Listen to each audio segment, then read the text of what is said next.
మీకు అమర్నాథ్ యాత్ర అనేది చాలా ఇంపార్టెంట్ హిందూస్కి. అమర్నాథ్ యాత్ర పోవాలంటే ఇది స్టార్టింగ్. శ్రీ అమర్నాథ్జీ శ్రైన్ బోర్డ్ అని ఉంది కదా, మనం శ్రీనగర్ నుంచి ఒక 100 కిలోమీటర్ల దూరంలో ఉన్నాం. ఇక్కడ ఏం జరుగుతుందంటే 100 కిలోమీటర్ల దూరంలో పహల్గామ్ అనే ఊరి దగ్గర దాకా వచ్చినాం. ఇక్కడ ఫస్ట్ చెకింగ్ జరుగుతుంది. వెల్కమ్ టు యాత్రీస్ అని ఇక్కడ చెకింగ్ జరుగుతుంది. చెకింగ్ జరిగినప్పుడు అక్కడ జూమ్లో చూస్తే 200 మీటర్స్లో బేస్ క్యాంప్ ఉంది.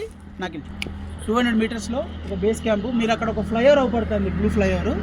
ఆ బ్లూ ఫ్లైఓవర్ దగ్గర బేస్ క్యాంపు. ఇక్కడ చెకింగ్ అయిపోయిన తర్వాతకి అందరు యాత్రికులను తీసుకుపోయి అమర్నాథ్ యాత్ర పోయేటోళ్ళు ఎవరు ఉంటారో వాళ్ళందరూ తీసుకుపోయి అక్కడ ఉంచుతారు.